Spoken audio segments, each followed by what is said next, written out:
Hay una versión de vos que muy poca gente conoce. No la que aparece en las fotos, no la que responde mensajes, no la que va a trabajar o se sienta a comer con la familia. Hay una versión que existe solo cuando no hay nadie mirando, cuando no hay que sostener nada, ni ser nada para nadie. Y si te preguntaran quién es esa persona, hay muchas chances de que no supieras bien qué responder. No porque no existas, sino porque hace tanto que priorizas la versión que los demás necesitan que la otra, la que sos cuando nadie te ve, se fue volviendo cada vez más extraña. Eso merece atención.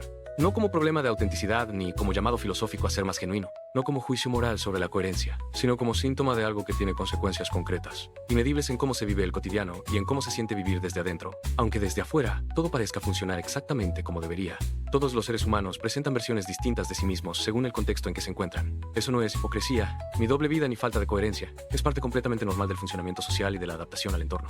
Uno no se comporta igual con el jefe que con un amigo de infancia. No habla igual en una entrevista laboral que en la intimidad de su casa. No muestra el mismo nivel de vulnerabilidad en todos los vínculos ni la misma faceta de sí mismo en todos los espacios. La flexibilidad contextual es sana, es necesaria y es parte de una identidad madura y funcional. El problema no es tener versiones distintas de uno mismo. El problema aparece cuando la distancia entre esas versiones se vuelve tan grande que ya no hay un centro claro que las conecte a todas. Cuando el yo público y el yo real dejan de tener contacto entre sí y empiezan a funcionar como si pertenecieran a personas distintas. Cuando uno pasa tanto tiempo siendo lo que los demás necesitan ver, lo que el entorno valida, lo que las situaciones requieren, que ya no sabe bien qué es lo que genuinamente quiere, piensa o siente cuando no hay nadie que esté requiriendo nada.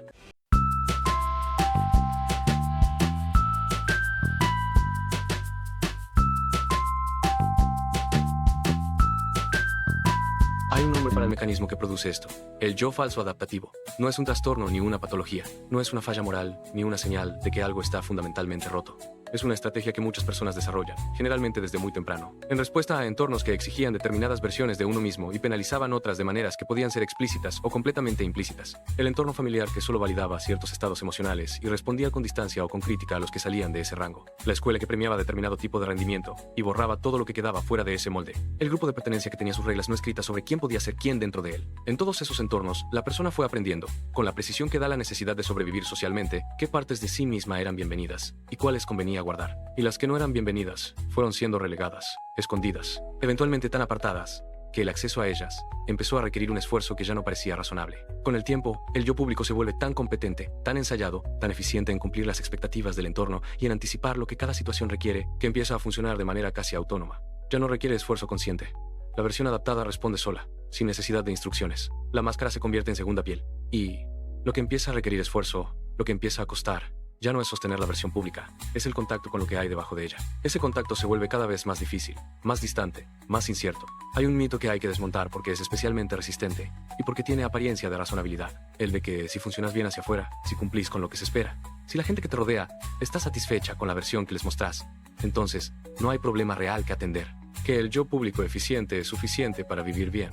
Que lo que pasa adentro, mientras no interfiera con la función visible, no importa demasiado y no requiere atención. Ese mito es falso.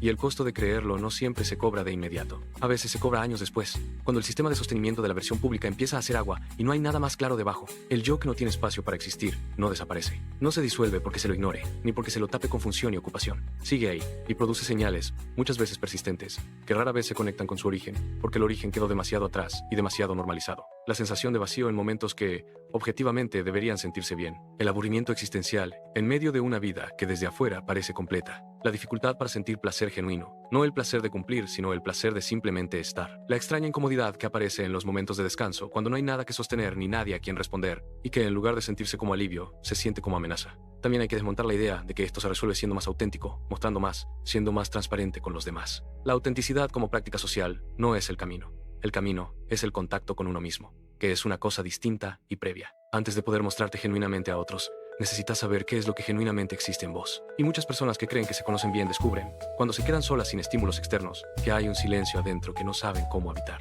Lo que se consolida en el tiempo cuando la distancia entre el yo público y el yo real se mantiene sin atención, es una forma particular de agotamiento. No el agotamiento del esfuerzo físico, ni el de la sobrecarga cognitiva.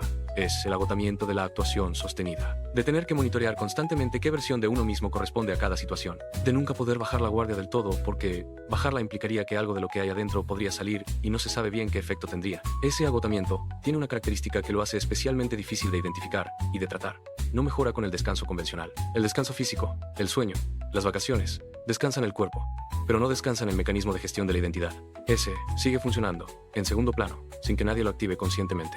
Y cuando alguien pasa el fin de semana sin compromisos sociales, sin nada que rendir, y aún así llega al lunes sintiéndose igual de vacío o de pesado que el viernes, muchas veces no lo conecta con esto. Lo atribuye a que algo está mal en él, a que no sabe disfrutar, a que es demasiado negativo, demasiado exigente, demasiado difícil de satisfacer. La causa real queda sin nombre. Y lo que queda sin nombre no se puede atender. El costo emocional más silencioso de todo esto es la dificultad para relacionarse con intimidad real. No la intimidad de compartir información personal, sino la de ser visto de verdad. Cuando uno lleva mucho tiempo siendo una versión adaptada de sí mismo, la intimidad genuina se vuelve una amenaza que no siempre se puede articular, porque la intimidad requiere que el otro te vea. Y si lo que el otro puede ver es solo la versión pública, cuidadosamente construida, la intimidad es siempre parcial. Siempre hay algo que se cuida. Siempre hay una distancia que se mantiene entre lo que el otro cree que ve y lo que realmente hay. Aunque nadie la nombre, aunque desde afuera parezca que la relación es cercana, hay factores que empeoran esto de manera particular. El primero es la cultura de la imagen en el contexto hispanohablante. En muchas familias y comunidades, lo que se muestra importa más que lo que se vive. El qué dirán no es solo una frase hecha. Es una estructura real que organiza decisiones, relaciones y la manera en que uno se presenta al mundo desde la infancia. Crecer en ese entorno enseña muy temprano que hay partes de uno mismo que son para adentro y partes que son para afuera, y que las de adentro, si son complicadas o diferentes, conviene mantenerlas bien guardadas. El segundo es la hiperconectividad y la gestión permanente de la identidad digital. Hoy, el yo público no solo existe en los espacios físicos de interacción, existe en los perfiles de redes sociales, en las fotos que se eligen mostrar y las que no, en los mensajes que se redactan y se borran antes de enviar, en lo que se comparte públicamente y lo que se decide guardar. Y esa gestión constante de la imagen digital agrega una capa más, completamente nueva en términos históricos, al trabajo de sostener la versión pública de uno mismo. Una capa que no existía hace 20 años y que hoy consume una cantidad significativa de energía sin que esa demanda se nombre ni se registre como tal. 3 cosas concretas, ejecutables esta semana. La primera es identificar una preferencia genuina sin consultar a nadie. No una preferencia importante, algo pequeño. ¿Qué quieres comer? ¿Qué quieres hacer el domingo por la tarde? ¿Qué película quieres ver? Sin considerar qué le parecería bien al otro. ¿Qué sería más fácil de sostener socialmente? ¿Qué encajaría mejor con la versión de vos que los demás conocen? Solo, ¿qué querés vos? Si esa pregunta resulta más difícil de lo esperado, si la respuesta no aparece de inmediato, eso es información.